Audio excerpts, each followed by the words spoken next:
Как правильно ответить на вопрос, почему вы ушли с прошлой работы?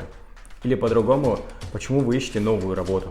Этот вопрос стандартный, всегда задается, и работодатель хочет понять вашу мотивацию, на какой стадии поисков вы находитесь, вы от чего-то бежите или делаете осознанный какой-то переход, какие у вас взаимоотношения с коллегами и что для вас важно. Поэтому ответ нужно обязательно подготовить. В этом видео я сегодня расскажу, каким точно не должен быть ответ, о чем лучше стоит умолчать, и как правильно ответить, чтобы заинтересовать рекрутера. Всем привет, с вами Александр Дегтярев, и на этом канале мы говорим о том, как сделать преуспевающую карьеру. Подписывайтесь, смотрите другие видео про собеседование у меня на канале, ну а мы начинаем.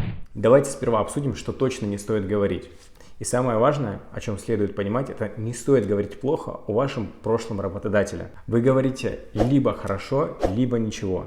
Все плохое просто следует напрочь забыть. Вам следует исходить из такой позиции: все, что вы скажете о своем прошлом работодателе, текущий работодатель будет применять на себя. Хорошим показателем будет, если вы скажете о том, что основная причина перехода в вас, в вашем желании, а не в каком-то там руководителе. Также не стоит говорить о том, что причиной перехода послужили какие-то личные проблемы. Работа на работе, личная жизнь в личной жизни.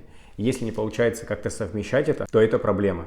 И важно уметь это все гармонично сочетать. Не стоит говорить о том, что было мало свободного времени. Особенно, когда устраиваетесь на полный рабочий день, ладно, там, если на неполный, сразу возникает вопрос, а что, здесь будет больше свободного времени? Лучше будет умолчать также о том, что был свой собственный бизнес, и сейчас вы решили там уйти с этого и перейти в найм, потому что будут задаваться вопросы типа, а что там не получилось? Будут докапываться, потому что будет понимание о том, что если там не получилось, значит, и вероятно, здесь тоже не получится. Следующая ошибка — это когда говорят про выгорание, про потерю интереса к работе. Об этом тоже стоит лучше умолчать. Еще один ответ бывает, когда говорят о том, что ну просто решил. Опять же, это избегание ответа, будут докапываться и искать истину. Ну и восьмое — это не стоит говорить о том, что в поисках из-за релокации. Типа приехали в новое место, сразу будут вопросы: а зачем, почему обесцениваете свой прошлый опыт? То есть переезд должен иметь твердое, логичное обоснование. Например, обучение детей, там, перевод супруга, ну или сокращение. И хорошими вариантами, которые в принципе будут допустимы на собеседовании, это такие. Можно будет сказать о том, что вы попали под сокращение.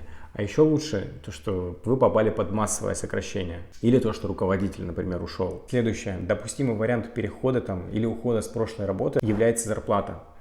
Как правильно говорить о зарплате на собеседовании, я уже рассказывал вот в этом видео.